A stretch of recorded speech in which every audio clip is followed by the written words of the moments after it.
Let's see how we do. Hey, what's up, YouTube? Welcome to Play Painting Live. Hope you guys are having a fantastic Monday evening. And here we go with another one of these. So tonight, folks, we are going to do a little bit of painting, but we're also going to be doing a little bit of explanation. So bear with me if you are here specifically for the painting. I promise you, we will do a lot of painting. That's what we do on this channel. Tonight, I'm not sure. I'm not sure if I'm going to be working on this guy or not. He's from Malifaux. His name is. See, I forgot already what his name is. Ferdinand Vogel. So we'll be working on Ferdinand Vogel at some point, probably this week. Not sure if it'll be tonight, but I also one thing that I think you will be interested in. For the at least on the painting front of this feed is we're going to work on the Scorpius. Okay, again, this is another way out of focus. Wow, the Scorpius. Wow, we can't even really get in focus. Just doesn't. It's not going to happen, is it? Okay, so we will be working on the Scorpius, which is a cool model, and here is specifically we'll be working on the Scorpius, and I'll show you a little bit of these Vallejo color changing paints. You can see I've already airbrushed on the base coat of what will be the Scorpius, and we're going to play with that for a little bit. But first, if you guys don't mind, we are going to be discussing kind of the new hotness right now, which is the Warboss Tae July Painting Challenge for 2020. And so we went over this a little bit in my last stream. It was really more, that was really more addressed to Warboss Tae. This stream, we're going to address the folks that are participating in the challenge. And then I'm also going to be inviting those of you who watch this channel to participate with me. So, so this is going to be content that will dominate what I'm putting out through the month of July. And once again, I would be thrilled if any of you here would like to join me. Okay, so what is the Warboss Tae July Painting Challenge? This is a challenge that has existed for several years on YouTube. And the premise of this challenge is very simple. The people participating in this challenge swear an oath to work on a project, a specific project, or achieve a specific painting goal in the next 31 days. Okay, so so your job as a participant of the challenge is to select a painting project or goal, and then determine how you intend to finish that goal. Swear an oath. A lot of people, the common one I've seen is people swear an oath on their brush. This is my crap brush. I wouldn't swear an oath on that one currently.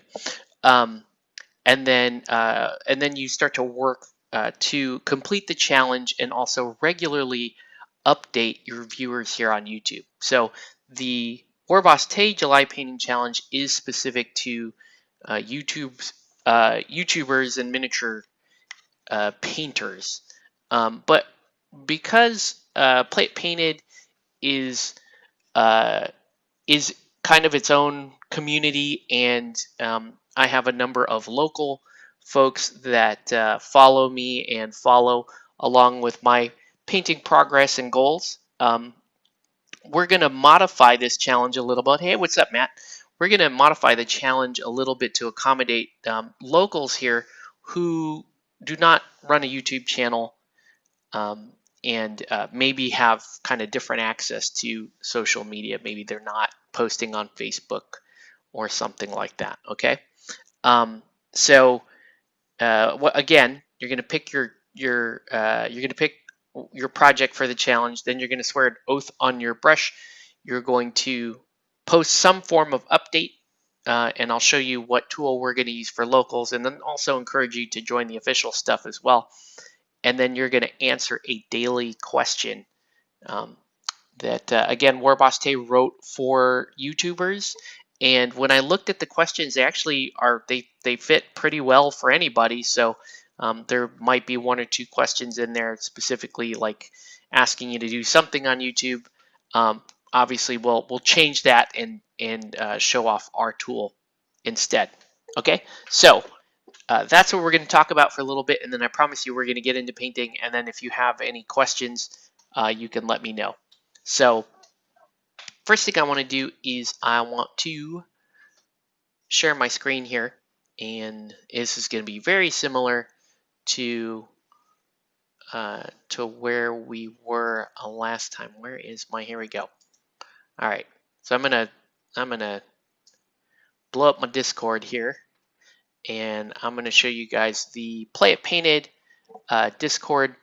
So if you are on Discord, you can join the Play It Painted Discord. I believe I have a link to this in my on my Facebook page.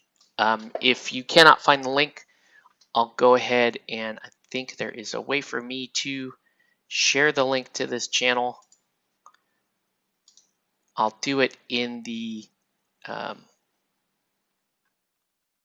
don't want to use this. Wait. I'll put this link here on the chat. So there is the link in the chat, and I guess I could put it in the description of the video at some point as well. But anyways, let's go back to the Discord here. Not sure why the Discord disappeared there. Whoops, it's the wrong thing. Where's my Discord? There we go.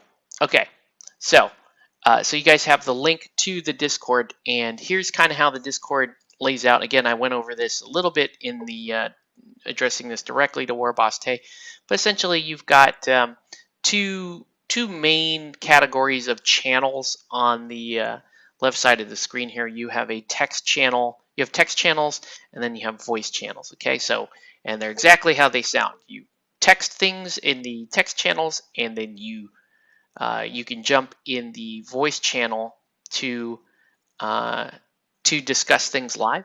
And I'm actually going to stream into this voice channel because why not?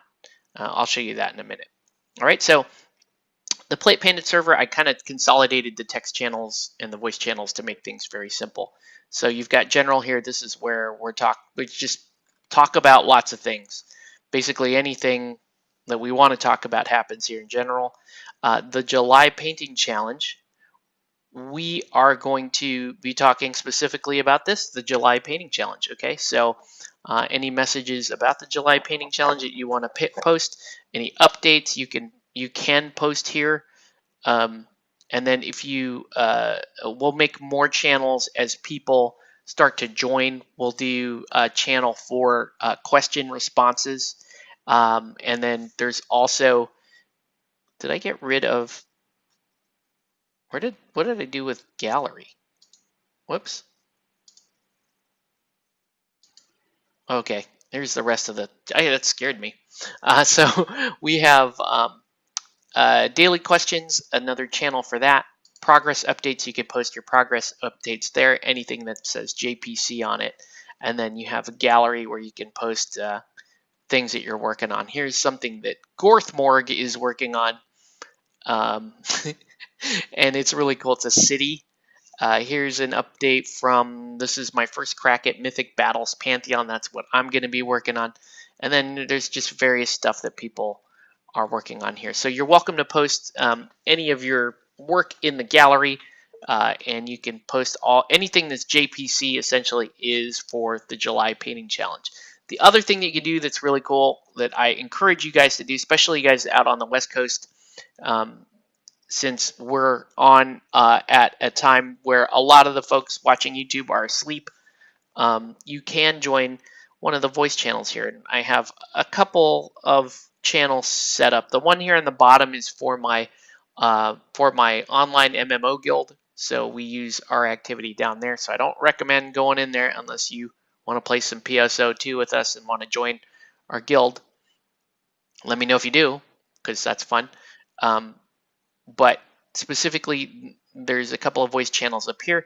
There's the on-air challenge or on-air channel, which I am a part of right now. And you can see this is a limited channel. This is for subscribers and contributors. So if your name is in purple or green, that means you are cleared to go ahead and jump in this channel and talk. I believe anyone can jump in the channel, but only contributors and subscribers can talk in this channel.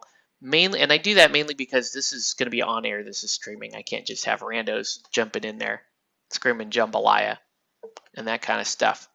So for the July Painting Challenge, however, let's say you guys are hanging out and painting. You just want to come hang out, paint. Maybe you're playing a video game. Maybe you just want to talk to people. Hop in the July Painting Challenge voice channel, and you can interact with people. Or like I said, you know what? I'm going to move into there right now. So I just moved into the July Painting Challenge there, and you see the little green box lit up there, so to denote that I'm talking. So you could just do regular live voice over internet, just like that. You can also share your screen. So if you're playing a video game, you can share your screen. In this case, I am streaming live, so I am going to turn on my camera there and do this little.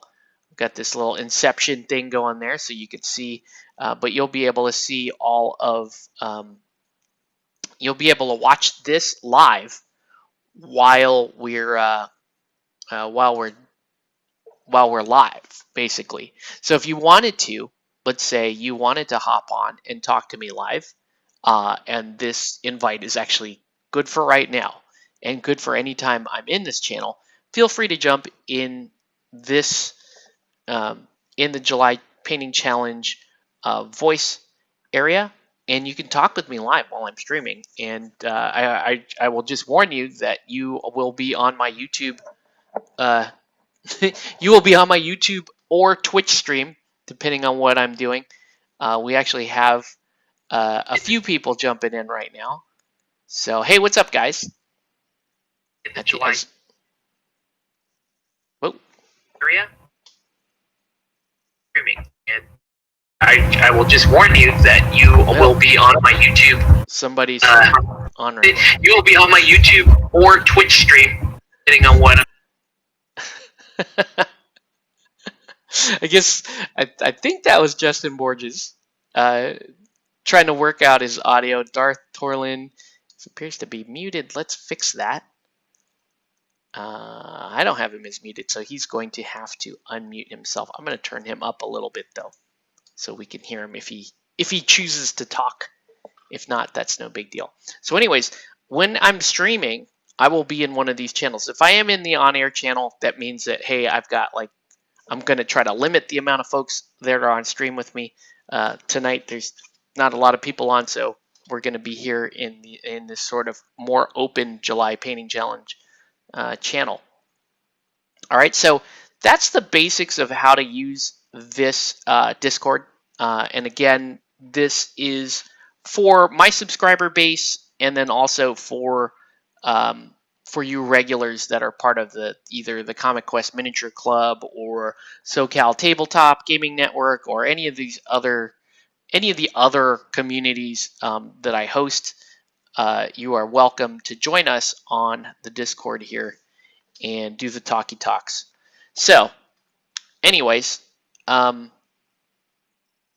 think. Oh, and like I said, another thing that I would encourage you to do. So let's say you are in the July Painting Challenge and you're doing your thing and you're part of Play It Painting, and that's awesome. I would recommend broadening your horizons. And what I mean by that is you should also, I would strongly encourage people to also join the Warboss Tae Discord. And I'm going to turn this back on for a second. Okay. I would strongly encourage joining the Warboss Tae Discord. And here's some shots of the Warboss Tae Discord. Darth Orland he did a video on how to use the Warboss Tae Discord, which is identical to what I just explained to you. It's the same thing. He just has more areas, and the majority of this Discord is about the July Painting Challenge. So what I'm going to do is I will also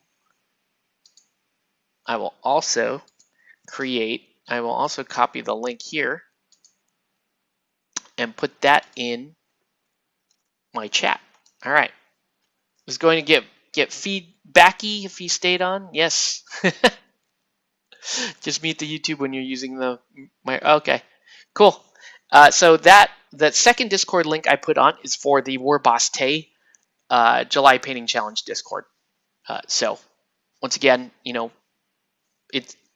to me, it's fine. You're going to be able to, for me personally, you'll be able to interact with me regardless of what Discord you're on. But just know if you wanted to be on like the Play It Painted streams and that kind of thing, you're going to need to be on my Discord specifically for when I'm streaming out. If I'm streaming, well, yeah, most of the time. So anyways, that's the July Painting Challenge in a nutshell. Let me know if you guys have any questions, comments, threats. I take it all over here. But the main thing is, this is super fun. This is really fun. Like, I want to go over, we'll go over some of the questions just to kind of tease that for a minute here.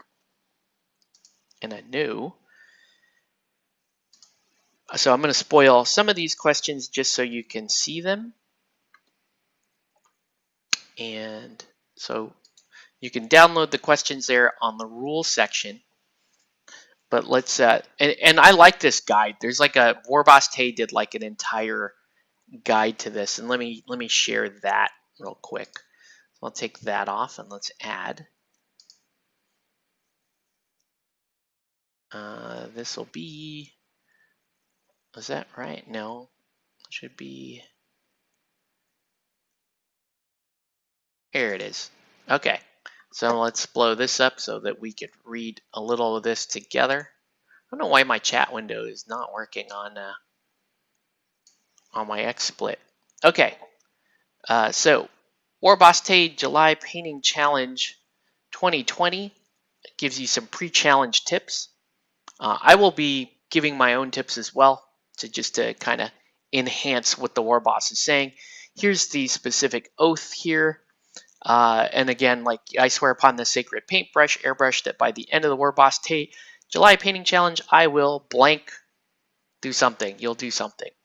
The other thing to point out too, it is 31 days, but it's not 31. It doesn't have to be 31 consecutive days, nor does it even have to happen in July.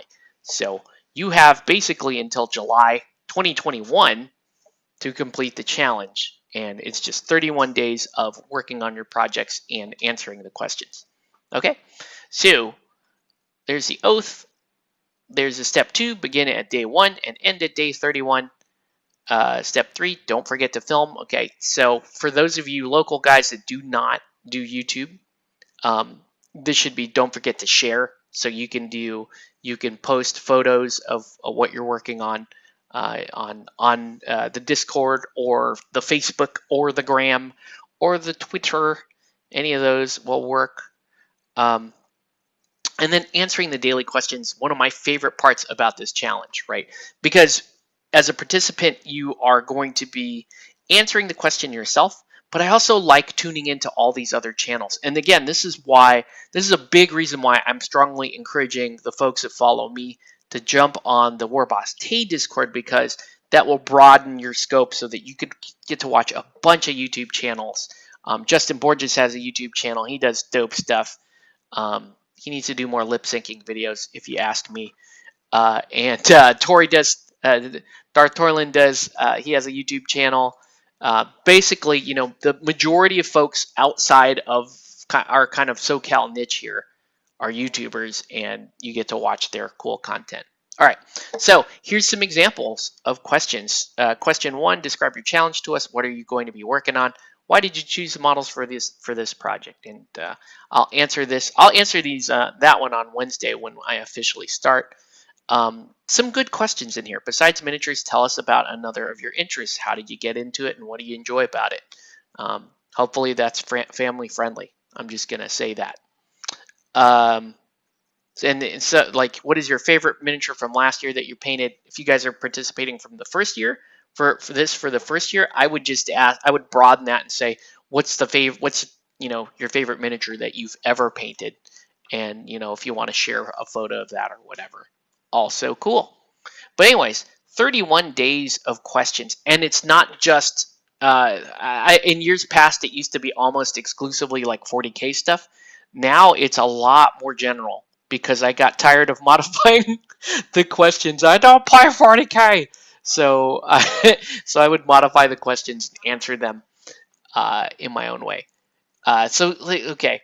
20. Well, here's a wargaming question, for example. 27 amazing moments in wargaming. Tell us of a memorable event where everything went just right, resulting in an epic game that everyone enjoyed. I don't know. I have the opposite of that. You just have to watch the games that I post on my channel here.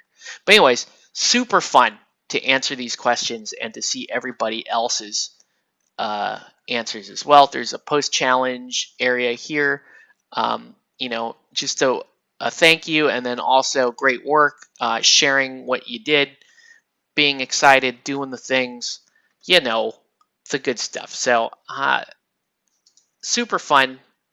So I'm going to encourage everybody that paints with me or interacts with me on the regular to participate in the challenge, because it's dope and you should totally do it.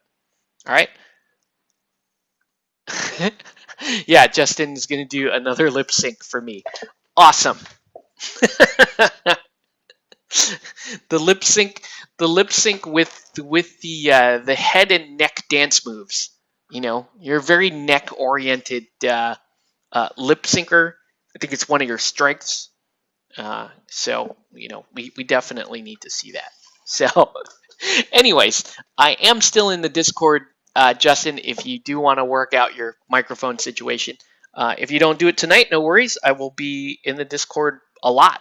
So just do that. Okay, let's do some painting. What do you guys say? Let's talk a little bit, and we'll do some painting, and we'll talk a little bit. Actually, before we do painting, I'm still gonna blabber on for just a minute here, and I guess I can't actually do much of this on film, but I can do screen share stuff. All right, so because I want to show you guys what my project is, and it's way too big to share on the screen here. Where is my chatty chat? YouTube chat viewer. It is visible, but it's low on the list. Let's dunk. Let's stick it up here, and it doesn't seem to be working. I'm gonna connect to it. That way I can see everything. It looks like it's refreshed. Huh. Whatever. It'll either show up or it won't. I'll even make it a little bit bigger. Okay. All right. But that's not what I wanted to show. Okay. Let's see if I can find. Let me see if I can find.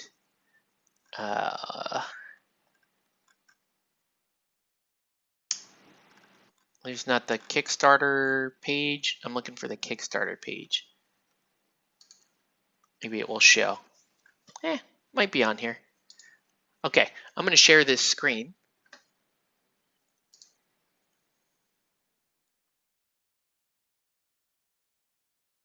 All right. Okay, Mythic Battles Pantheon. And this is the Kickstarter. Okay, so Mythic Battles Pantheon.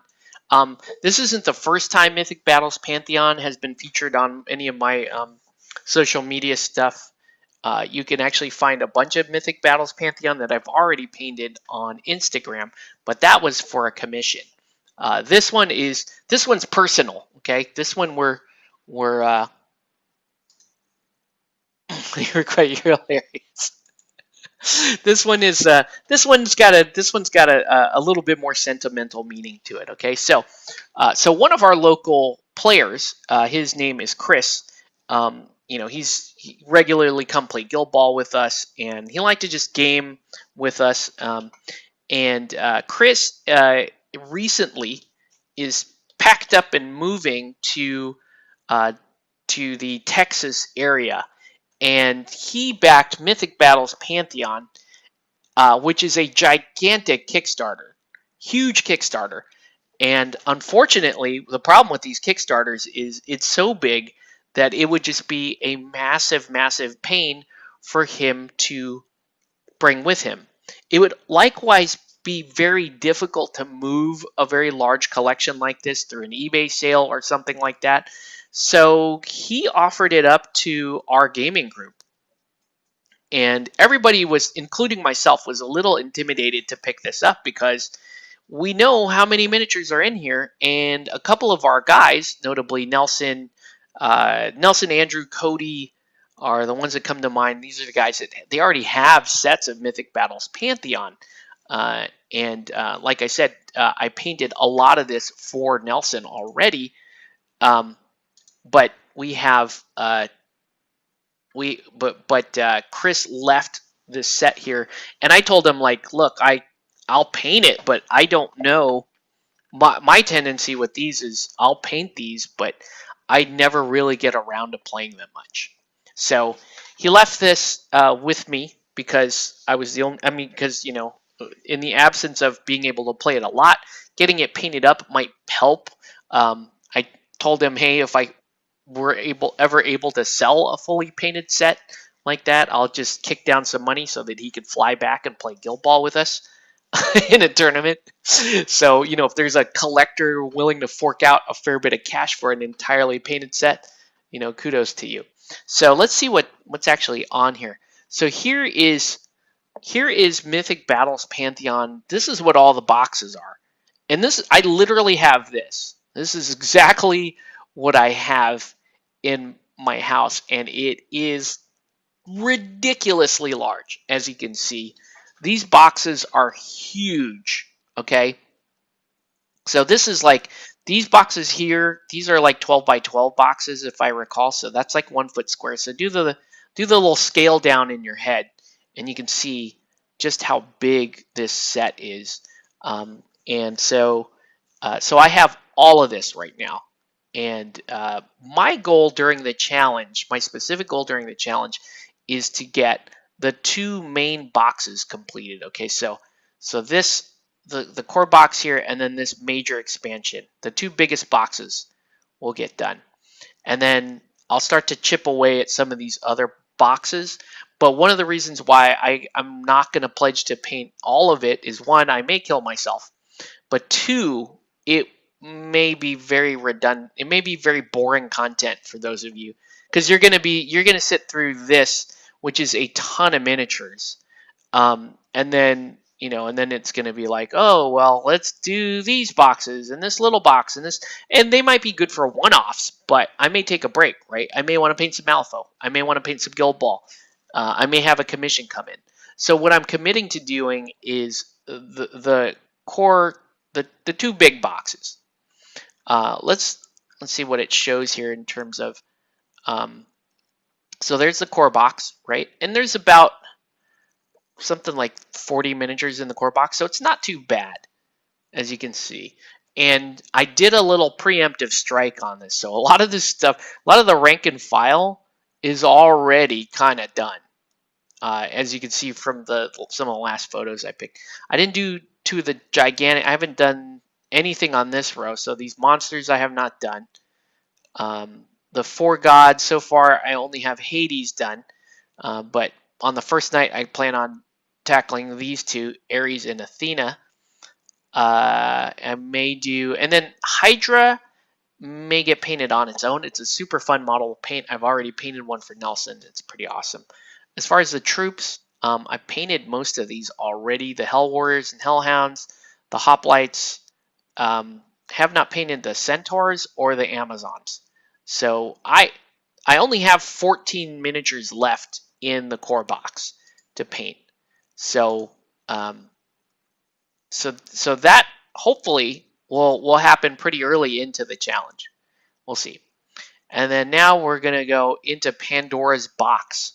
So core box plus Pandora's box. And let's see what's in the Pandora's box. So you get this big old Atlas thing, and they show him to scale with a Spartan there.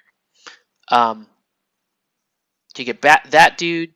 You get 3 Argonauts, Hellhounds, more Hellhounds. Why do you need so many? You get spiders, Infernal Artillerymen. So a lot of this stuff looks like it's going to paint pretty quick.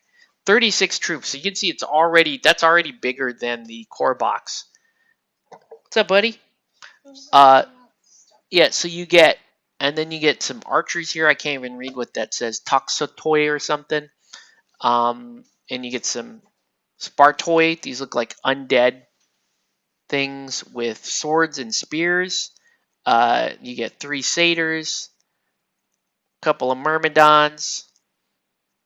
And the monsters are really cool. Look at this Dragon of Thebes. That looks super fun. This is really where Mythic Battles Pantheon shines, right? Is doing all these cool mythical creatures and the gods. Lots of stuff. Look at that.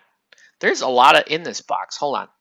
Let's see. 36 troops, 1 Titan, 13 monsters. So that's 50 miniatures right there. And then 65 because you got 15 more heroes. You got so 75 in this box. So we're going to be painting over 100 miniatures during the challenge here. So I'm going to be cranking on a lot of stuff. Painting the smaller stuff, probably we'll just do short updates as those get completed because I'll be doing those in big old batches. And then some of the streams, like Bellerophon's super fun. He may end up being a stream. This pan model is super fun. Love this pan model. I never painted Hermes in the previous set that I did. I didn't do Hermes or Hecate. So that would be cool. All right. Look at this all in. So it's a $500 set, which is just amazingly generous on the part of Chris to leave with us. And we're gonna give it some life, right? We're gonna color it in, so to speak. Okay. So, anyways, let me turn that off. And so that's the challenge. That's what I'm undertaking for the challenge. So it's going to be about 100 miniatures, which isn't bad. That's at 31 days. If I do 3 miniatures a day, I should be able to knock that out. But the challenge is going to be once I get to the big monsters and that kind of stuff. That's where things slow down. The batch paints, the troops, that's the easy part. It's the larger stuff that we're going to have some difficulty with. So, okay, so now we are finally done talking about the July Painting Challenge. So, I guess I should warn people to tune in at the 30-minute mark if they're here for some painting. So we're going to talk about some painting. I'm going to talk specifically about this product here. This is the Vallejo Shifters paint. This is airbrush metallic paint. It's iridescent paint, so it's designed to show you a gradient of colors, and it works off of a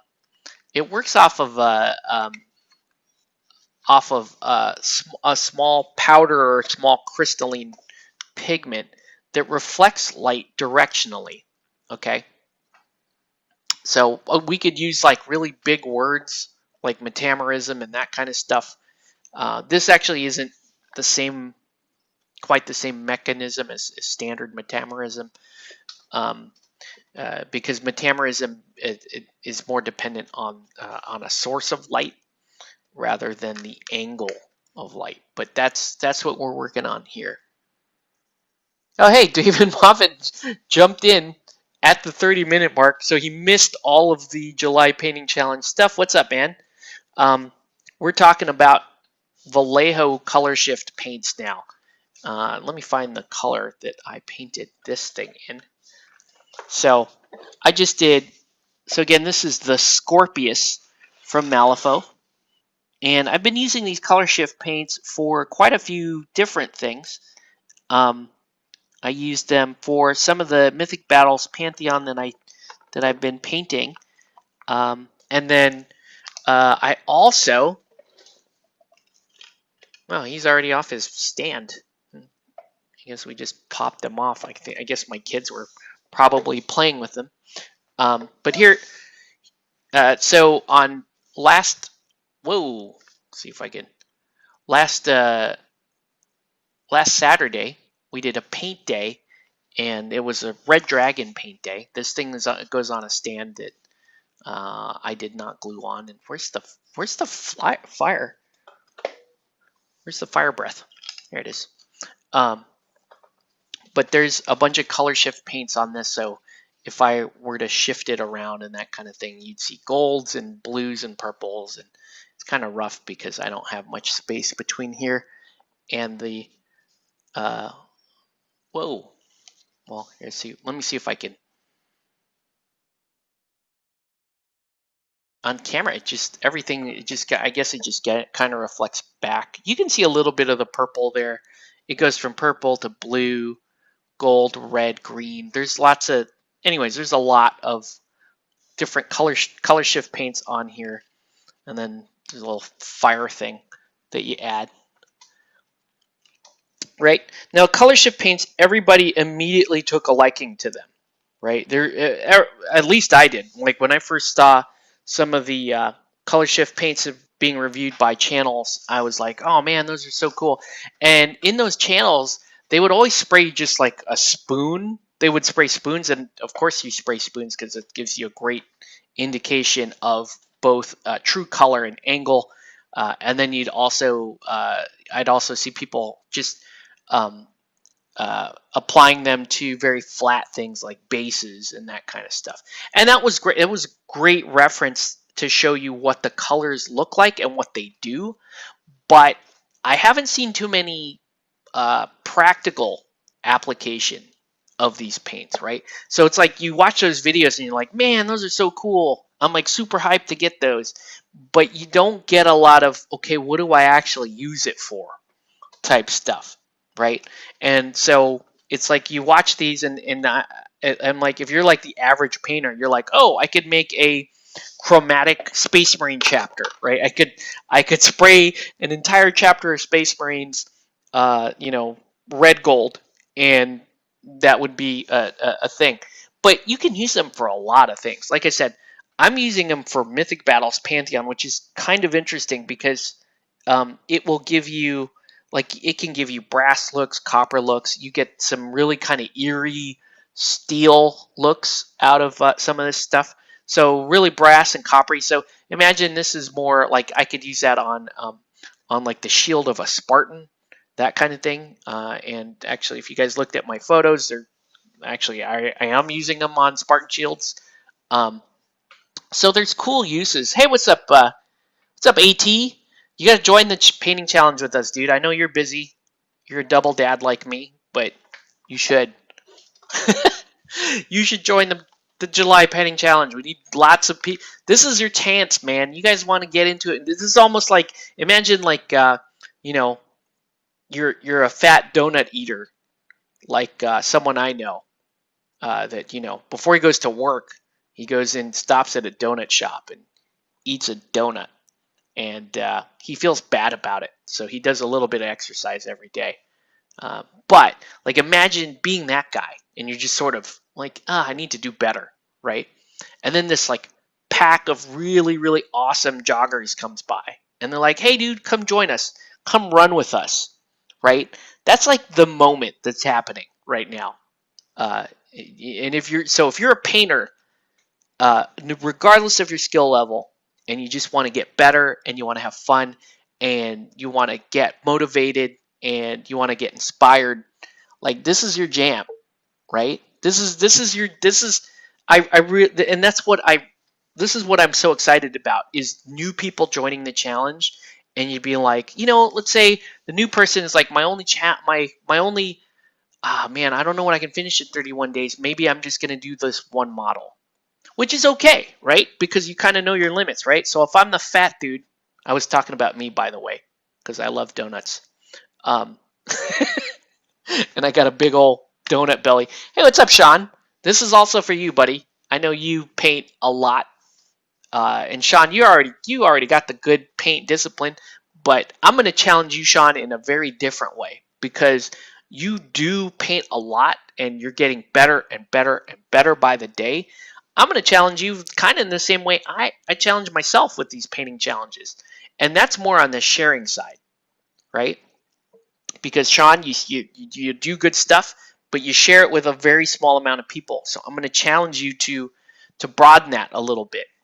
All right, because I know you're going to paint with me for 31 days. I know you are. So that's like some of us are very productive painters. Like myself and Sean are very productive painters. But our challenge is going to be like my challenge every year is always, can I do 31 uploads? Can I continue to do that? Yeah, At, this is on my Discord. So I have some channels set up called JPC July Painting Challenge, and we're just going to be doing. I'm going to be doing an official kickoff stream on Wednesday because that's July 1st. That's the first day of the challenge. So I'll be doing an official kickoff stream on Wednesday to show you guys what we're working on. So yeah, so At, if you want more information, when this video goes into playback mode on YouTube, watch the first 30 minutes because we talk about that whole thing. So anyway, so yeah, so this is color shift paint. It is airbrush paint. This color here specifically is red gold. Okay, so the first thing to point out to you with this paint is the bottles freak you out when you first open the thing and you're like, it says red gold, but I'm looking at neon pink, right? what does this? So that's the first thing you notice. You're like, oh, it says red gold, but I'm looking at neon pink. And then there's a few bottles in there that are like, oh, this one says bright gold brown, and you can see, that transition of the color. But look at the bottle. I was like, when I just pulled these out, I was like, did these just get mistinted? Did they just short fill all of these bottles and they didn't hit them with anything? So I got worried. And then I started to spray them, and then I was like, oh, that's what that looks like. Okay, cool. Right? I can get down with that. I can do with that. So the other thing you'll notice too with these is they got a little ball in them, just like your Reaper paint. And just like, when you got, it's a good idea to put that little ball, if you have those little army painter paint shaker balls, it's a good idea to put those in bottles to keep paint mixed. But these already have them in there, which is pretty awesome because this is airbrush grade paint. I don't know if you guys can see this, but you can see all those bubbles at the top there, all that foam. This is very thin paint, okay? And it is very foamy. That's what I tell people that don't have airbrush that want to use this paint. You can brush this paint, but be aware that it is going to be foamy, okay? So that's not too bad. Just go on real thin, be patient. Make sure everything breaks. You don't want to end up with weird craters on your model when you're painting, okay? So you get 6 of these to a box, and they're very cool. And the other thing really about these paints is there's actually quite a bit of experimentation that I would recommend doing before you really get these paints. In fact, I'm still very much in the experimental stage, trying to figure out. Oh, this color is so dope. This is one of my favorite colors. This orange violet. That's what's on the Scorpius here, right? So your background, in other words, what you're applying over, the color of what you're applying over matters a lot. Like contrast paint, right? Because contrast paint, they want you to spray over Gray Seer or Wraithbone, and that background matters a lot. The interesting thing I would point out, though, is with these paints specifically, you're actually going to get a really good effect if you apply these over dark colors. So for this color, for example, bright gold brown, try it over a dark color because it does really cool things. The reflective nature of these paints is going to be really awesome over dark colors. Over light colors, it's sometimes more subtle. It gets drowned out a little bit. So be aware of that. Also, you know, you can favor sides of this gradient based on that undercoat as well, right? So in this case, I had kind of a lighter beige undertone, and that's really showing off more of the orange side of this, and less of the violet. Okay, let's see. I think part of the 31-day challenge for me will be continuing to push past the point where I would normally consider my miniatures finished. That's a really interesting part of the challenge in general, right? I tell people that they're done painting when they're done painting. Like, you just paint until you're like, I'm happy with that, and you're done. So if you kind of push yourself a little harder and go, no, I'm not quite done. I can highlight that up a little bit sharper. I can do a little bit more detail. I can challenge myself to do some freehand or some additional blending. That's really cool. That's a really cool, unique side to the challenge. That's awesome, man. Darth Torlin, spending 15 minutes per day to paint is a good technique, though. For sure, man. I like that. That's 15 minutes. I was doing. I try to do at least an hour of painting. Like a block of an hour is a good idea for me. But some people can only do 15 minutes, and you can be surprised what you can accomplish in 15 minutes. You can paint a lot in 15 minutes. I'm trying to do the same, trying to do a step further than I normally would. Nice. Thanks, Matt. Justin, the main component of the challenge for me will be continuing to finish projects. Last couple of months, I've been focusing on making sure I keep painting until the whole thing is done. Dude, that's kind of where I'm at, and that's Justin. That's kind of what I'm trying to show with my challenge. Is I've got a big project in front of me, and it's intimidating. And if I look at all the miniatures at once, I will most likely vomit in my shoes. Okay, I will vomit in my shoes, and I will reconsider my life choices. So what we want to do is what I try to do is break up large projects like that into consumable, achievable milestones and bites, right? And like I was showing with my pictures, like filling out that tray, I cannot describe how satisfying that is, right?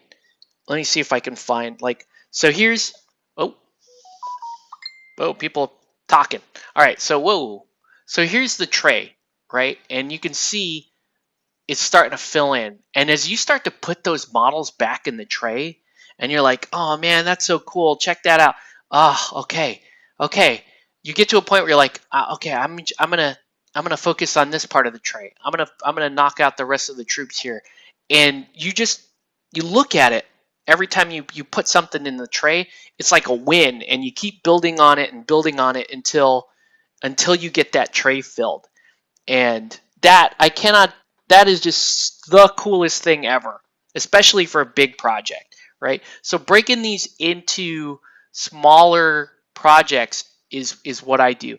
Another thing I do is I tend to work from my least favorite sculpts to my most favorite sculpts. So in this case, my least favorite sculpts here were the Hellhounds, so I knocked them out pretty quick. I didn't really like the Hell dudes, whatever they're called. So they got done pretty quick. The troop-wise, my favorite troops are the Amazons, so I'll be working on them.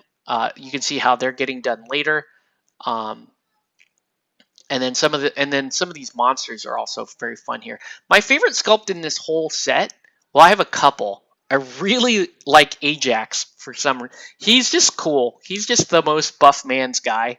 He's all roided out. He's super angry. I love that. I also really love Ares. Ares is a great sculpt. Ares and Athena, I'll be working on them very shortly as well. Super fun models. I don't believe, Nelson can remind me if I'm wrong about this. I don't believe I painted a Medusa for him. I don't remember. But that's a cool sculpt as well. So, And then you see a second tray below it. AT, I have another box of 70 miniatures or whatever that I'm gonna tackle once this is just like the undercard fight, right? This isn't the main event. The main event is actually that second box because it's gigantic. But yeah, so I even have like some priming going on with these for Wednesday. So I did a little bit of priming. I do a little bit of just a simple texture base. Got a zenithal prime on some of these, and I'm excited, man. These are gonna take a bit longer than your average troop, that's for sure. But they're gonna be super fun. Okay. The gold wyvern I painted, I used Nazdrag yellow. Oh wait, what box of color shift do I have? Oh, it's here on the floor.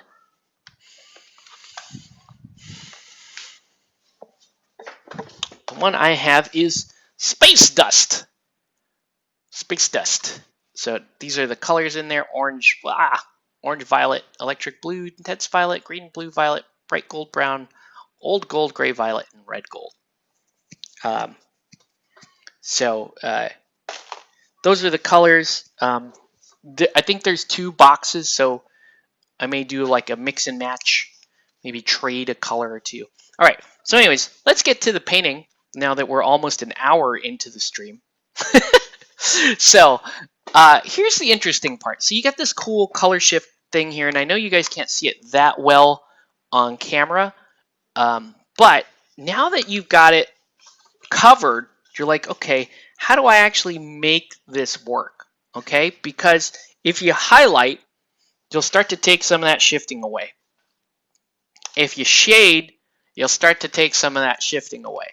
But you still want to do both. Okay, you just have to accept the fact that you will lose some of this and some of this color shift. So I'm going to show you a way I do both. Okay, and we're going to start with shading. I'm going to show you guys my wet palette here just so you can see, right, my little homegrown wet palette here. All right, so we're going to do like a generic liner. You can do this with P3 Armor Wash if you don't want to mix your own. But I like to mix my own because it's, I don't know, I just get a little bit more control out of it. All right, so we are going to, first, we're going to use airbrush thinner.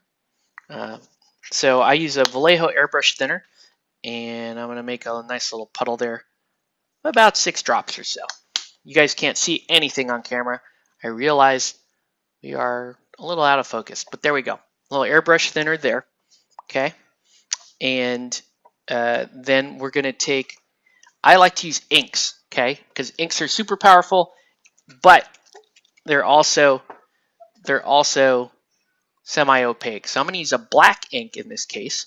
You can use a sepia ink as well, which is really nice as well. You can mix black and sepia ink, which is really cool. For this case, I'm just gonna use black ink.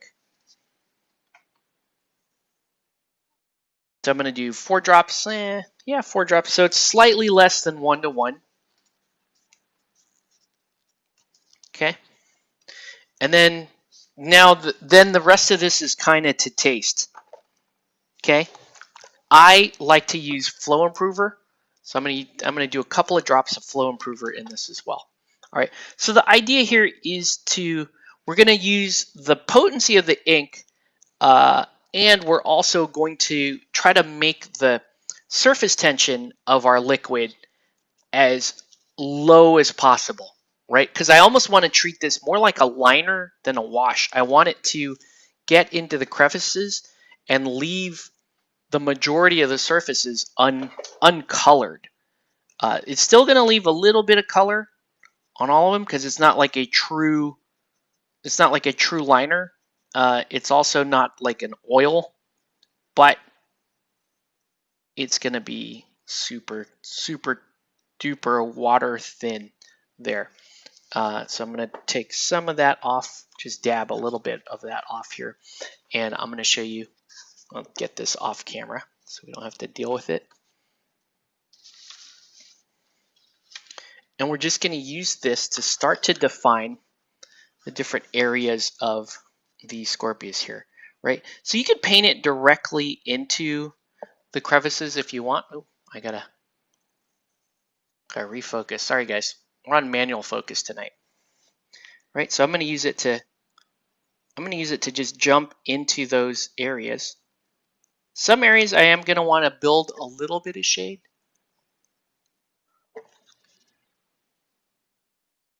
Right? And we're just gonna apply it around this model here. And if you work quickly and you want to just keep moving, you can paint the entirety of the model. But all I'm trying to do is, like I said, I'm using this almost just like a liner. Okay? Let me know if you have any specific questions, comments, threats. But again, this is how I'm trying to retain the overall effect of the color shift, but I need to bring detail back to the model, right? You still need to see distinct parts of the model.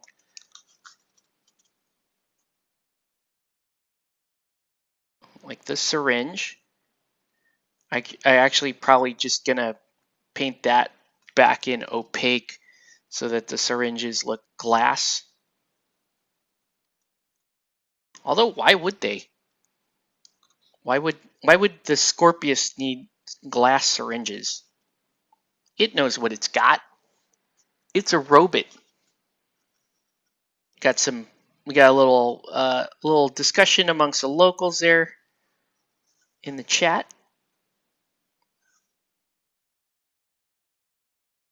Who knows, Nelson? I know you don't paint, dude, but maybe you could participate in the challenge and like build. I know you're really big on building terrain. Maybe you could build some terrain for our upcoming Batman game. Spoiler alert. We should play some Batman. I was talking to Matt about that too. 3rd edition's out. Chris V is playing it. He likes it. I asked him for a demo. We haven't gotten around to doing that yet. But I like painting Batman, and I want an excuse to paint more of it. So why not? I also want an excuse for Nelson to collect more of it. So that's also a benefit here. All right. So you can see what I'm doing. It's just now the downside to this is this does take a little bit of time to dry. And you are going to want this stuff to dry fully. But as you can see, I have not dramatically changed the color. Like if you did this with Nuln Oil, you would just be slapping yourself in the face. Bad, right? Because if you did that with Nuln Oil, you would have lost a lot of clarity there. Which is why I'm not a fan of Nuln Oil. Not unless, I've co-signed the idea that I'm going to be using it as a tint as well as a wash. And this allows me to have, really, this is much closer to being like a true, low surface energy liner. It's given me a lot of, detail back on the Scorpius here, right? But I do realize, like I can leave a little bit of shadow here if I want. Like I can even just leave that there, just to help. Oh geez, just to help define the carapace, the front carapace a little bit. I can totally do that. Right. So we can give that a minute to dry. I guess what I can do while it's drying is I can at least work on some of the basing. Justin Borges says, I have the Riddler crew, the Quizmasters, lovely models. Still need to paint them, but I didn't love the game. Yeah, dude. I played 1st edition, which was quirky and interesting. with all the English choices in the rulebook. Then second edition kind of killed it for us. Like we had a reasonably good community of folks that are in this chat actually that played Batman, and second edition just with all the stuff that they at first it seemed streamlined, and then they just kept piling on and piling on and piling on to it, and then it was like, I don't really feel like playing this game. But third edition is, I hear, is a radically different game, and it's designed to go super fast. So I'm down with that. Like we've gotten to the point now where I'm gonna define a lot of life choices around speed of game. So a good fast miniatures game is a big deal for me. I also really like miniature games that I want to play more miniature games that play on a 2x2, like Bushido or Relic Blade, those kinds of games, because, like I said, I want to cut down on setup and list building and the stuff that I don't like doing with miniature games, and I want to optimize my time, the time that I have allotted to actually playing the game. Right, I want the majority of an hour that I spend playing a miniature game to be playing the game, to be making decisions on the board and on the board state, and rolling my dice and screaming at dice gods. And I want to do that. That's the better part of the activity than setting up and determining the scenario and rolling for thing and tweaking your list and trying to be all about that. And I'm like, dude, I want to get in there. I want to play my game. I want a GTFO, right? I want to get in there, like live my life. Some games that are very fast and good for that are games like Rumble Slam, which is a super fun game. Unfortunately, it's not the most strategic game, so you're not you're not exercising a lot of that strategic muscle, but it's a very fun game. You also have games like Arena Rex. Now that's a game that is going to flex a little bit more strategic muscle, and setup is very quick. You can play that really fast. Relic Blade is a very fast game as well. I would say that's somewhere in between those two games in terms of you get a little bit more setup. The game itself is pretty fast, and then you've got campaign mode for that, which makes it super fun, right? So it's almost like Relic Blade is almost like a Frostgrave Light that you can enjoy. I don't know if you can hear my 3-year-old screaming. He's just decided to be up. Other games that I love to play for time. Aristea. Come on, I know Matt. Matt's excited to play some more Aristea, dude. Aristea is, it's okay, in my opinion, pound for pound, if you're talking about the complete miniature gaming experience. Painting your miniatures, collecting your miniatures, putting them down, playing the game. I'm going to come out and say I think Aristea is one of the best pound for pound for that, because you get to paint nothing but cool characters. You only need 4 dudes on a team. You get to play on a board, and you're done in an hour, and the game plays like a MOBA. Super, super good, fun game. Highly recommend. Need more Aristea in my life. Oh, let me show you guys something while I'm here. Just a little Aristea pet project that I've been working on. So this is actually one of my earlier experiments with color shift paints. So this is the Alt Cosmo. Let's see if I can get her in frame here. This is the Alt Cosmo, and there's a lot of different color shift paints here. You can see some greens down here. You're seeing some like orange gold, a little green in the shadow. See that? So this is, and you see I put it on a Rumble Slam clear base, because this is actually isn't my gaming piece. This is just kind of a cool Alt Cosmo that I did. And then I have the pilot painted like Megamine for you Konosuba fans. That's right, weebs. We made it, weebs. We're painting miniatures like our favorite anime characters. I have my my Alt Gata looks like Raftalia from Shield Hero. So anyways, that's a cool one. And then another really good miniature game, if you want to play like in an hour, cool stuff, a lot of fun stuff to paint, is going to be God Tier. That's a fun one. I need to play. I want to play some more God Tier too. It's a fun one. It's a very fun game to paint. Where it wins is really there's no build time, right? Malifaux's 900 tiny little plastic pieces. Night models are 4 really difficult to understand pieces, right? Aristea, the metal kits are just, they're beautiful, but they just make no sense to a person with a functioning brain. And God Tier, you just have miniatures. So, okay. All right. Actually, I left a little stain. I got a little stain there. I didn't do that as cleanly as I should have. So I got a little stain. It's okay. Right? It's okay. We're gonna let it fly. All right.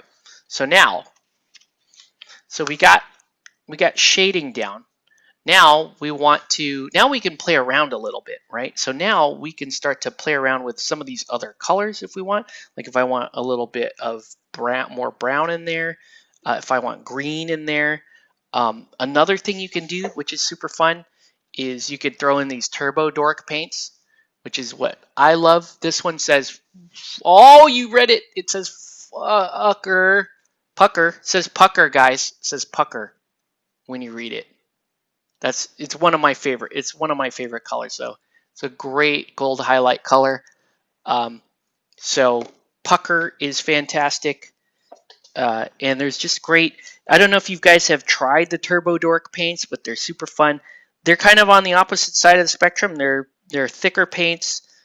They don't level out great, so you're going to want to thin those and take good care of them. Let me see if there is what color I actually want to do here. I could do a little bit of electric blue gold, electric blue intense violet, and I think what I could do is I could start to paint those.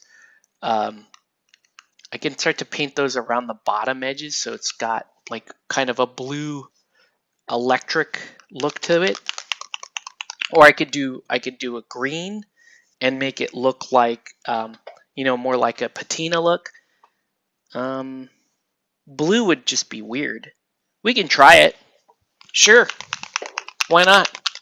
So this is airbrush, and then we're gonna paint some of this in, and then we're gonna highlight it. Okay.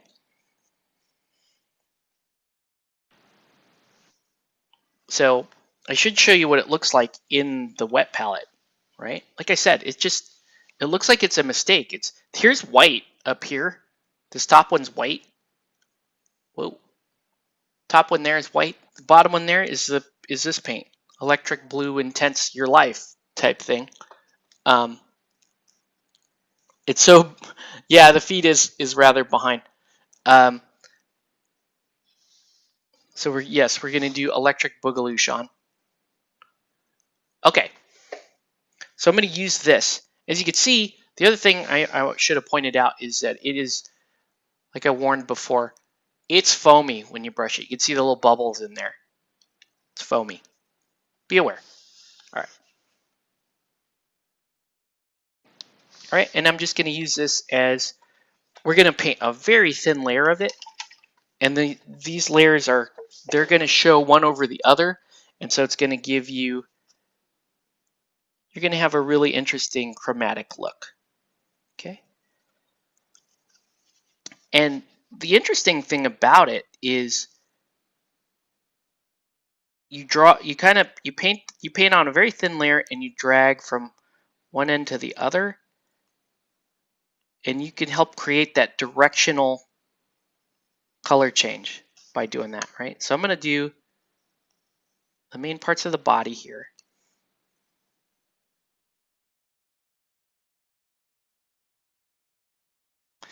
Now, it's not entirely worth it to do here like these tiny little leg bits. You can, it's just be aware it may not give you quite the effect that you're looking for. But you can see what I've done. Just real thin. And you can't see anything at first you're going to want to give this some time to dry. And I actually just kind of like it there. I guess I'll do it here too for completion. All right, and just know the more highlighting and shading we do, the less we're gonna kind of dampen the overall effect of the of that metallic. All right,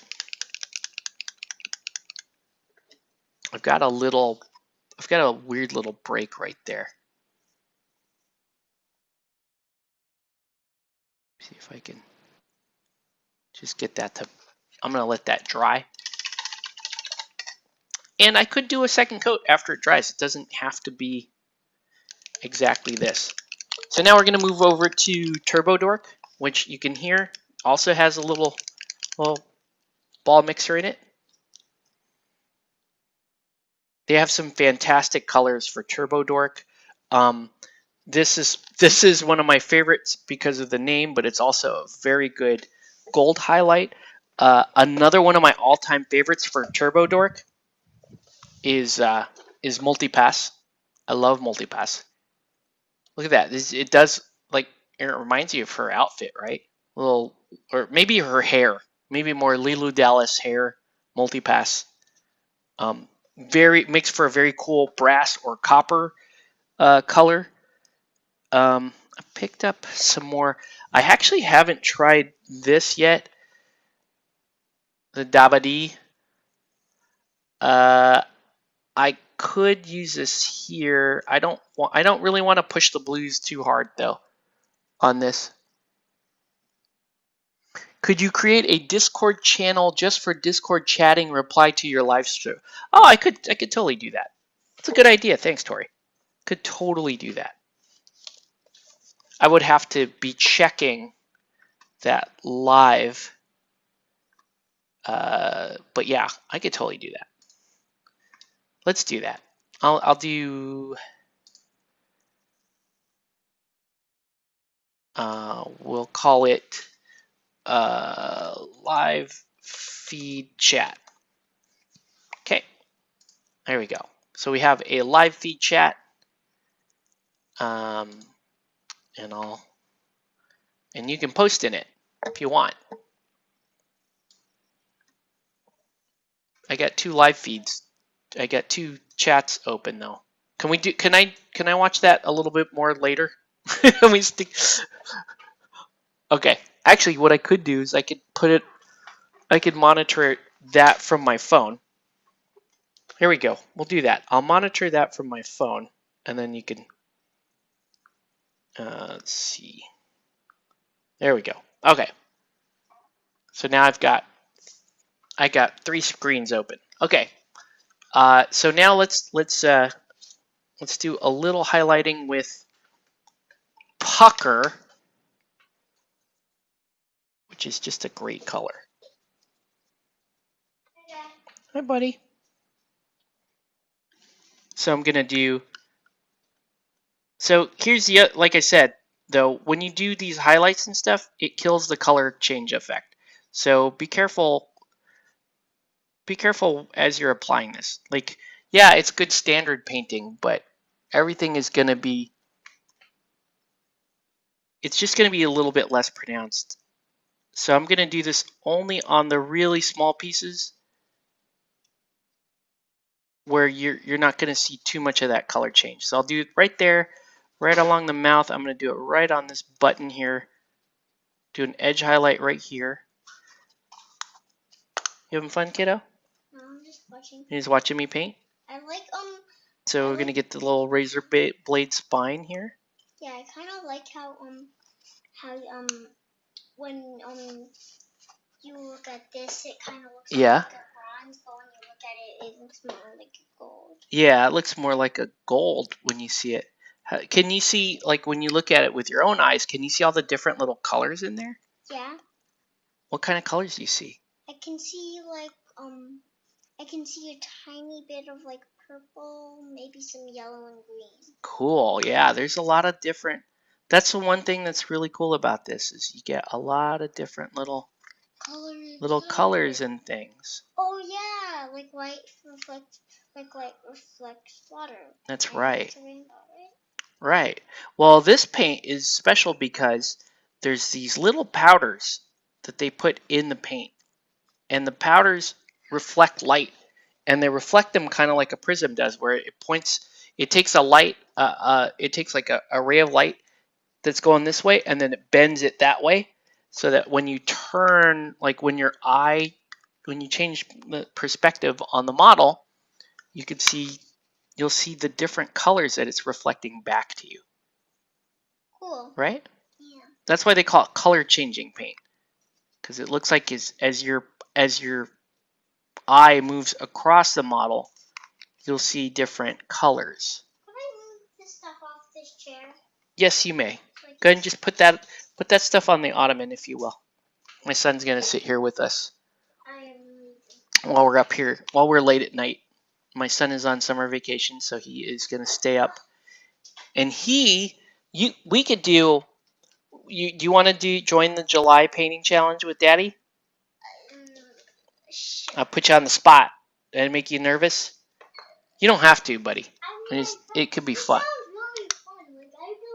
Can you want to do that? I kind of want to do it. Okay. I just feel like I'm kind of gonna mess up. Don't worry, son. You're not gonna mess up. You're gonna be great. That used to play games, I'm not gonna do it. No, we're gonna pick. Okay. See all those models we were looking at yesterday? The big centipede thing and the other dragon and stuff? Yeah. You could paint those. Yeah. Yeah. Because you were gonna anyway. Well, you could commit to one thing. Okay. Which one do you want to paint? Well, hold on. You got time to think. You can think about it. Well, actually, and I could ask you the questions as well. Like we could even do a stream when you paint. Yeah. I'm kind of saying the opposite of what you mean. Okay. I think that's kind of a little bit of small. Oh, it's not enough. Dang. I feel like it's kind Whoa. of a little amount. Yeah, that's true. You are a pretty productive painter. Yeah, I get. Like you are pretty productive. I get into it. Yeah, that's true. Like every once in a while when you paint, I really enjoy it. Mhm. So then I start doing that more and more.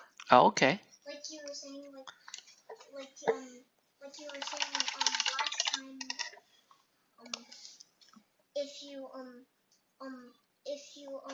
if you don't do something the first time, you'll have more problems with doing it the next time. That's right, son. Man, you are really good at remembering stuff. So I told my son before. I'm sorry, we're having a conversation off camera here, but I told my son before that one of the things about life is building good habits, right? Oh, yeah, you could look. Thank you, son. One of the things about life is building good habits, and if every day you should work to build good habits and or break bad habits. That's what you should be looking to do. And when you do something once, it gets a little bit easier each time to do it again, right? Do it again and again. And that works for good habits and bad habits. So you really want to stay motivated, in yourself to stick to working on the good habits, and then likewise destroying the bad habits. Like what's a bad habit that you have? Staying inside. Staying inside. I know, son. We got to get you outside. You're a great indoorsman, like your dad, but you got to be a little bit more of an outdoor kid, especially. Like 10 walks. Yeah, go on more walks with Daddy and Darius. 10 walks, okay? 10 walks. You gonna plan on going 10 walks during July, during the challenge? Sure. Okay, good. I know you could do it. I'm trying to get better. Yeah, I know you could do that. I'm trying to become a better person. Good for you, buddy. That's the spirit. I'm totally off camera. I need to get better. Soon the Father will be obsolete, then the Son will rise. It's true. That is true. Yeah. No, go ahead, buddy. What were you gonna say? I was just making sure they could hear you. Oh, they can't really hear you. Oh, no one can hear me? No, they can hear you faintly, so that's why I'm repeating a lot of what you're saying. Okay. What were you gonna say, buddy? What I was gonna say is, I'm going to try to go outdoors more. You can go outdoors more, okay. And try to stop playing Minecraft so much. You're gonna cut down on the Minecraft. Gotcha. Okay. Well, you did a really good thing today, right? You stopped yourself from playing too much Minecraft. And took a walk. And you took a walk, and I was so proud of you. Oh, well, this doesn't really matter about what I'm saying, but I just told truth to my mom. You told your mom the truth. Yeah, remember that's right. Yeah, that I took that you didn't. Right, that you didn't take a bath yesterday and you needed to take a bath today. Yeah. You have a lot of integrity, kiddo. I never you have a really you have good character, kiddo. Clearly you get that from your donut sneaking dad. It must be that. The donuts. Just your dad going out and eating donuts in the morning. Man, I love donuts. I love donuts and fried chicken. I was having a little discussion with my friend the other day about fried chicken. If you guys are in our Guild Ball chat, when we weren't playing Guild Ball for like the last couple of months. By the way, Guild Ball is up, dude. Yes, your kids can totally hang out with mine, Justin. But yeah, when we were all on lockdown or whatever and we couldn't game, we would talk about eating chicken. Instead, that whole chat was about getting that Popeye's chicken sandwich, which I love. I love that Popeye's chicken sandwich, man. Why is chicken so great? I love chicken. Your dad loves chicken. That's what you need to know. Chicken is great. I know. I love chicken. I gotta have the healthier chicken. I gotta have more grilled chicken, less fried chicken. Oh, but I love fried chicken so much. Have you ever realized that like most birds are like things that humans don't regularly eat? What do you mean? Like there's only like 2 birds that I know that humans eat, and those are chickens and turkeys. Chickens and turkeys. What about pheasant? What's pheasant? We eat pheasant. We eat like game hen, which is similar to chicken. Yeah. Right? We eat some other bird. Ostrich. We eat ostrich. Oh yeah, we eat ostrich. Yeah. We eat ostrich eggs, but some places you could actually just get ostrich too. You get ostrich meat. Oh, I didn't know. Can you eat duck? Yeah. Lots of people eat duck. Lots of people really like duck. I'm not a duck person myself. I'm not that big into duck.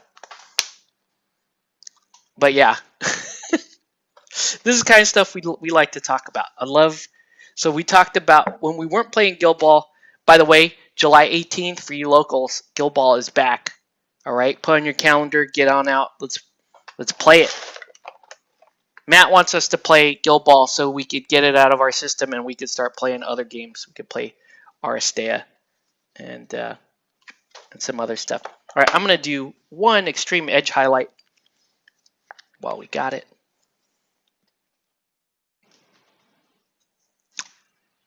El Pollo Loco. El Pollo Loco is all right. I like it. It's healthier. It's definitely healthier than the other options.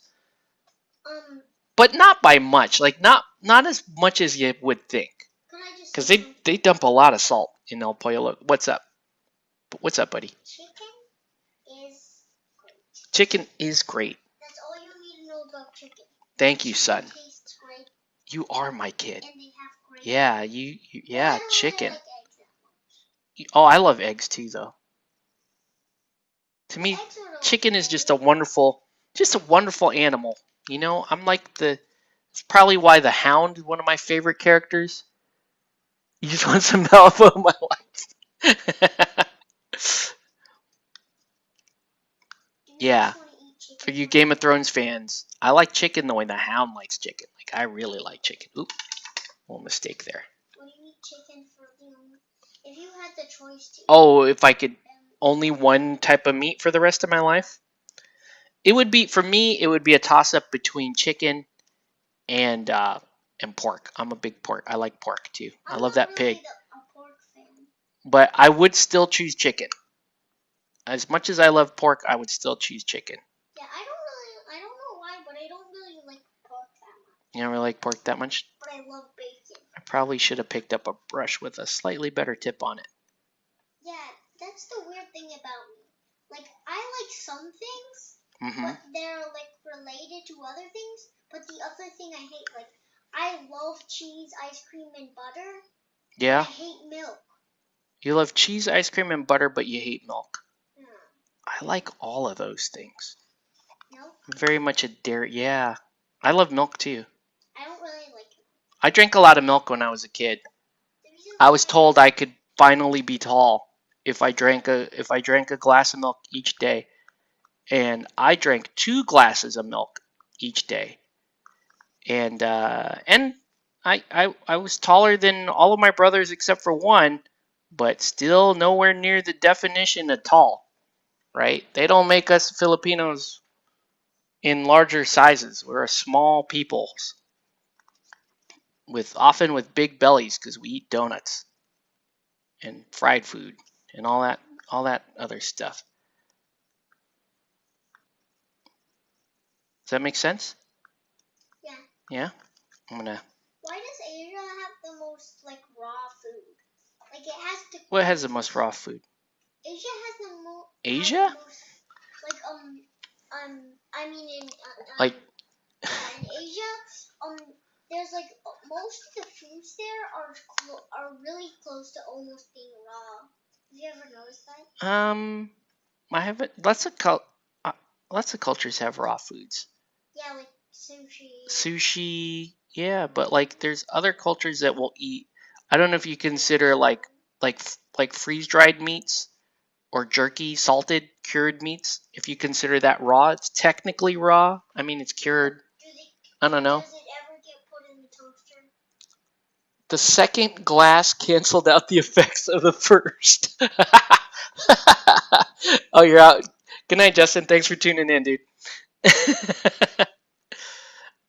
No, I drank lots of milk as a kid to try and grow, but I still had genetics and heredity to deal with. But your grandfather on your mother's side was a taller dude, so there's still hope for you, son. Why do I always just grab onto streams? You just like joining the live streams because I don't know. I don't know. You may be destined to become a streamer when you're older. I think I know why. Why? I think it's because I want to be more popular. You want to be more popular? I think so. I'm not actually. Sure. I mean that's a fine thing to want to be. But you want to be popular for the right reasons, right? You don't want to just be popular because I'm popular? Yeah, because you're popular. Let's get a little red on the eyes. As you can, I can do. So there's not. I'm gonna actually. I will do a second coat of that blue purple, just to push it a little bit, right? The reason why I want to be. So let's do a second coat. Because it's so that I have more people that like me. Okay. And less people that are mean to me and stuff. That's Okay. why I like to be popular. That's why you want to be popular? Let's see. Hey, Play Painted, where do you get those Turbo Darker paints? You see them on Amazon? They sell them at CQ now. So you can go to Comic Quest and pick. They've got tons of them there. Sean has a color that I really like. I forget what it's called, Sean, but it's a really cool steel color that I'm going to have to pick up.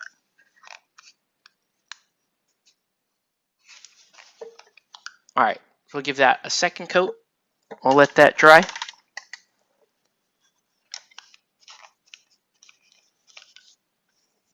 Pretty good so far. Do you like my little scorpion so far? look metal on the box, but when it is, but actually it turns out to be plastic. Oh yeah. Oh, that's an interest. That makes it look like it is metal. Yeah, that's kind of the goal there, son. Was we want this to look metal. Yeah. You might pick up a few for Gaslands, but you have to paint it on because you don't have a spray gun. Yeah, it's funny too. We're talking about the next paint day at Comic Quest, running a kind of a beginner's class for airbrush. So that may happen in like late August time frame. So if you do decide to get an airbrush by then, we should have a little intro class for you. So I'm going to paint in some red here for the eyeballs. Yes, sir. For some reason, whenever I think of giant scorpions, I always kind of like it if they're like a purple and black combined. Like whenever I think of a giant scorpion, that's the first color that I think about them. Oh, I see. Okay. So we're going to paint in some of the, oh yeah, 6-shooter. That's such a hot color, dude. I need that. I need 6-shooter with these going over it. Fire. Fire, man. That's so good. Anyway, so I'm going to use this. I'm going to use a little warp green here to make it look like these syringes have the poison in them.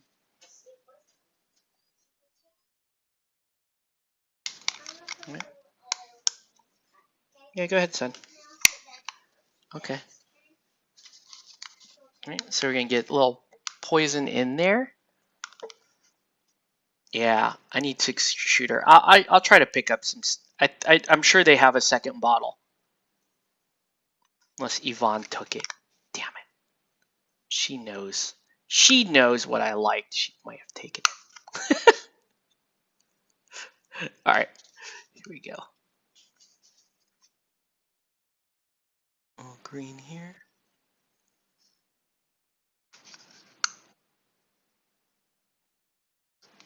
Yeah. Luckily, she's not watching. She's not watching this stream tonight, so I could have it. Yes. All right. So there we are so far, looking pretty good. Now it's just, do I need to highlight other parts of this? I don't think so. I think it's like I could make the syringes glow a little bit more. Not the most necessary thing. Actually looks pretty good that way.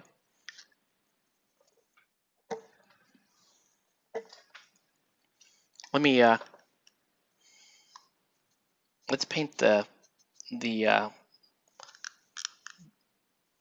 rim of the base black so that the model itself will start to pop.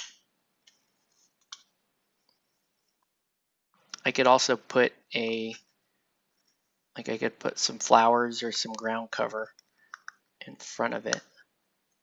I don't know how necessary that will be. Let's do this first. And then if I feel like it needs a little bit more, I can maybe I'll just put one underneath one of those arms there. Right? Just for a little bit more interest. Because this does look fun, but it's, at least on camera, it looks pretty boring. Look at that red rum, tin star wavelength, and oh, I have afterburner. That's a great color. That's another really nice, like copper brass type color.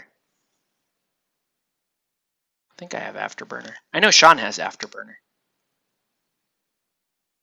It's just a great color. Those turbo dark paints and the color shift paints will be awesome for your Gasland stuff, Tori. All right. And then we'll do a little.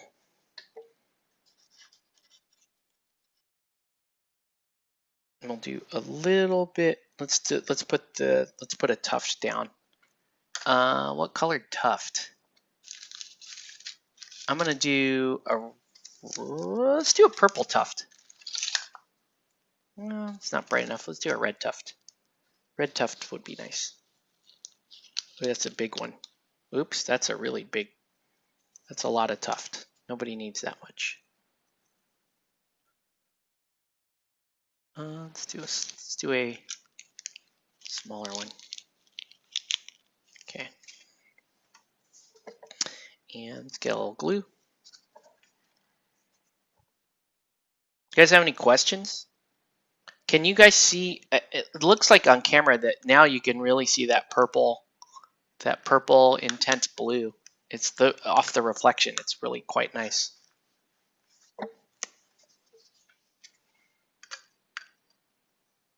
One thing I will point out though with the color shift paints is when you do use several of them, it can often be hard to differentiate parts of the model, like where one color ends and one begins, because they kind of shift. The way that the colors shift is very similar one paint to the next paint. Yeah, I'm gonna put a little glue there so I can pop a tuft right there.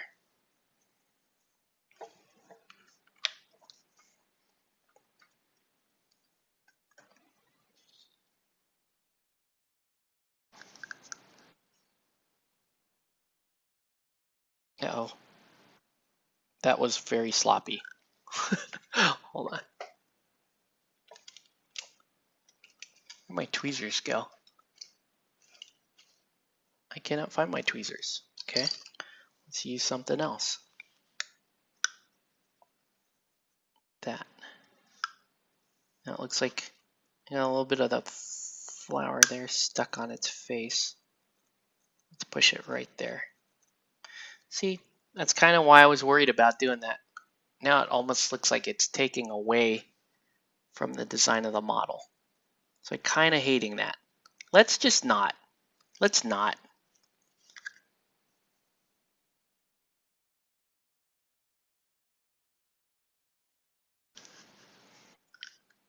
Yeah, I'll have to paint something in there, or I could. You know what?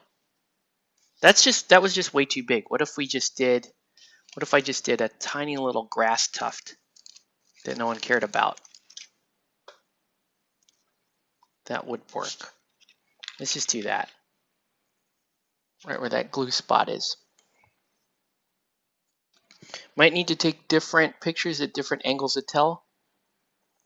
Yeah, that's that's just kind of how these paints work, though. You need to be able to shift some perspective on them to really get the effect. So they're not going to photograph, as the most interesting things, but live they will look fantastic. Oh man, life without my where are my tweezers? Ah, it wants to stick everywhere except for that spot. It's like, as long as I don't have to go into the spot that you are specifically aiming for, life will be good. Wow, it just really refuses to do. Did you see that? Just really refuses to do anything except for land on the spot. Wow. Look at that. It's almost like trying to put a magnet down that's got the same polarity. It is literally, come on, you. What is so difficult about that? There, I got it, but I also made a terrible mess on the base. Jeez. What a mess. All right. Yeah. That's the universe trying to fight me again, which it likes to do. Okay, got it to stick. All right, and just for completion, I'm going to pull some of that stuff off right there, and we'll put a little bit more black down. So you can't tell. And let that dry kind of as one piece there. Should not be able to tell.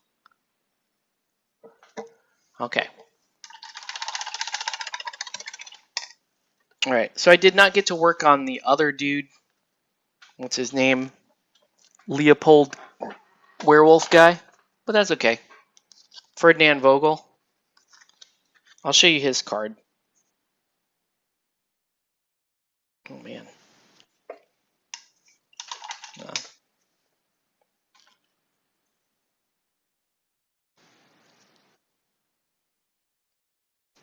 That brush is really thrashed. All right, so we'll let this dry. But here's where we're looking at. As you can see, it's not terribly different from when we airbrushed it, but it's definitely more defined. It's got more highlights on it. It's got a few different additional colors. We'll talk about the stats here. All right, so Scorpius. Whoa. All right, so the Scorpius is a cost 7.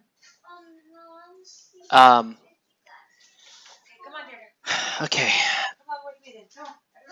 So it's an enforcer, construct, and beast, which is cool. It's got the chimera keyword, so you can run it with Marcus, which is awesome.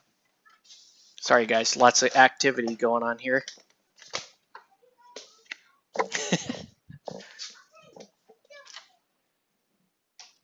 All right.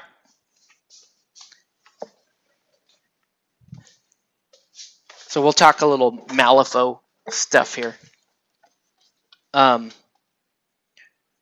Right, so you can run it with Marcus. You can run it with anything that will also accept the construct or beast keyword. So I'm thinking Ramos and beast is it's mainly just Marcus. Okay, armor +1.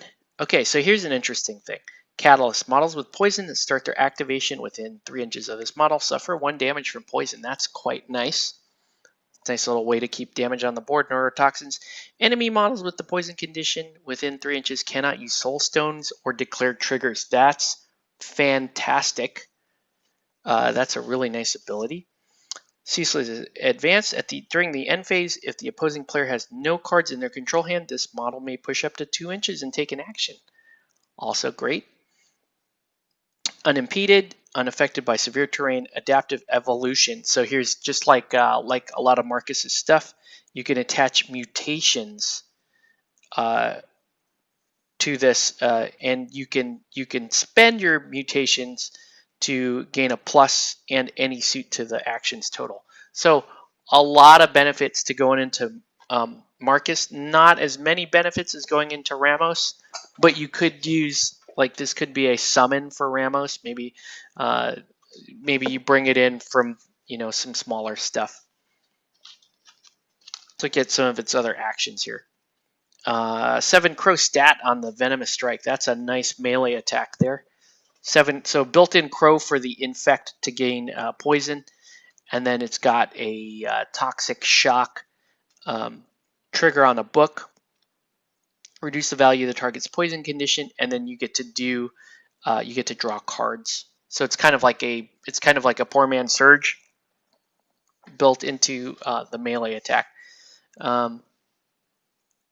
Defeating, which is, I guess, the mandible attack, 1 inch range, stat 6, and target suffers an amount of damage equal to the value of its poison condition, up to a maximum of 4 damage. That's kind of nice.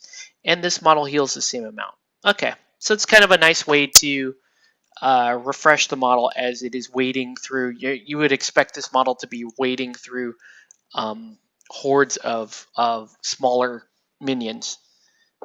You know, poisoning some and then drawing some of those wounds back to heal itself. This also has a Siphon Essence trigger on it, which is nice. It's the same trigger that that a Soulstone miner has to get you a Soulstone if it actually kills somebody using this action. And then here's fantastic. Creep Along is just a great ability. It's going to require a 6, and you get to push up to your move in inches towards a friendly model in line of sight. Creep along's just great. That's a great little tactical action to give you a little bit more speed. This is move 5, so it's pretty quick. So pretty nice Scorpius there. And then you've got Vogel. He's an 8-cost enforcer. He's got the Chimera keyword, so primarily again for Marcus. And then he has a shape change to the Beast Within. So he's basically Werewolf Pimp is what a lot of people call him. I don't know if I'm going to go with that green and purple. It's okay. I may go a different route altogether with him. But yeah, he can discard a card to heal 2 and replace itself with the Beast Within without discarding any upgrades. That's pretty nice. So you get to keep mutation upgrades across forms here. So it has file papers once per turn. After this model ends the walk action, it may remove a scheme marker within 3 inches to draw a card. That's a really nice ability too. That actually, in my opinion, that gives it a little bit of play with crews like Colette, which does push him to 9 soul stones. So occasionally you may want it. I don't know. Intimidating Authority. After this model is targeted with an attack action, it may discard a card to have the attacking model suffer a negative to that duel. Kind of nice. 8 health there. Oops. These are okay. He can do injury on his cane attack, which isn't great. He's got a ranged attack, Ancient Words, which is a 2/4/5 with a built-in surge. That's kind of nice. So this is like an early chip damage ability. But here's the nice one, the get in there trigger. You can push friendly minions within 3 inches, push up to 3 inches towards the target. That's nice. And obviously stun triggers are also quite nice. And then this is nice, a little tactical action here. It's going to cost you a 4. You gain shielded +2. That's great. This is great with the mend trigger. So that, this is a Miranda, potential drop in if you rather have an enforcer or even run with a Miranda. So good support abilities on Vogel himself. Beast Within, nice static defense of 6 is great. You can do the shape change back into Vogel. You've got hard to wound on him. Slumbering Beast, this model may only replace or be replaced by Vogel. So you can't just hire him without Vogel, obviously. These new characters added or newer model. These aren't new. Vogel is not, and the Scorpius, so they've been around since 2nd edition. But this is the first time I'm looking at their stats for 3rd. And just looking to add them to my Arcanist collection here. Unimpeded, this model, okay, unaffected by. So here we go. So this guy is obviously the beater half of that equation there. Stat 6, range 2 on the melee attack. Decent, 2/4/5 with the tear off a bite. It's got armor piercing trigger. Pouncing Strike, which is a favorite. Anybody that has Pouncing Strike is fantastic. Right off of that mask trigger. And you do want to have masks for Marcus, but you may save that high mask to gain the Pouncing Strike. Place this model within base contact with another enemy model within 5 inches and line of sight. Then take this action again, targeting that enemy model. So you get another free jump and swing there. Primal Roar, this is nice. So tactical action, it's going to require a 6. But you can move Beast and Chimera models within 6 inches. They may move up to 3 inches. So nice. It's another Marcus Roar on another model. That actually gives it function again outside of keyword that you may want to consider. But it's only Beast and Chimera models, so not bad. I don't know. It might be a corner pick out of keyword. In the Chimera keyword, I think it's fun. I think I would take him over Kojo. Because Kojo just, as much as I love Kojo, he's not doing it for me, and he's very expensive. So I love Kojo bowling. It's fantastic, but it always gets me in trouble. So anyway, so yeah, I'm not going to start those models, but tonight we can look at the Scorpius here.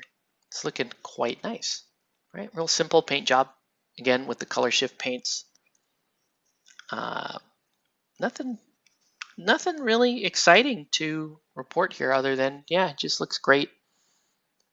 Fun little model. Didn't take a whole lot of time. I did a lot more yapping than painting tonight, but that's fine, right? Wednesday, like I said, we're going to kick off the painting challenge in earnest, and we'll see how far I go. It's a lot of stuff to paint, and I could get interrupted with commissions. So, like, I know there's a couple things bubbling up on the sidelines here that I may have to deal with. But the good news is the opening salvo on this was pretty nice. I should be able to round up the first box rather quickly into the challenge and then really start to get to work in earnest on that second box. So we're going to leave this we're going to stay open for another little while here. If you guys have any questions or comments, threats, it's all valid. You know, I'm excited for those of you who will be joining the challenge. I'm really excited to hear about your projects, but answering the daily questions is super fun. So I really like that. Somebody sent me a message a while ago and I didn't look at it. So anyway. All right. So yeah, could have painted more, but that's okay. I'll show you the Vogel model. There's some things that are a little annoying about this model, just so you know. Just the hat being in multiple pieces and that kind of scrunched head, and then stuff like this big seam line here. I did hit that with plastic cement, so it was actually a much bigger gap, but still it's a pretty visible gap. You can see another gap on this side too. I mean, I could fill it with plastic putty if I don't like it that much, but I don't know. Should I? Like, there's another noticeable gap right there. I might have to do that. Anyways, and then I'll show you real quick before we go. Here's the beast within. You can see, you can see that it has these gaps along the face, which is very frustrating. So it's actually a good thing that I didn't paint this stuff yet, because I really need to fill all this stuff with plastic putty before I really try to attack these models. And plastic putty is still going to look a little odd on them, but I should be able to take care of that, and then I'll just hit them with another quick spot of primer.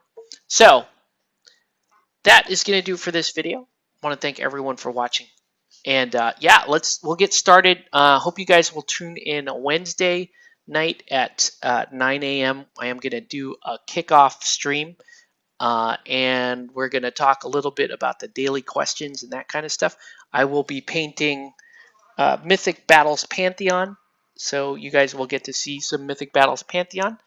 And yeah, that's going to do it for this video. I want to thank everyone for watching. Have a good night, guys, and we'll talk to you on the next one.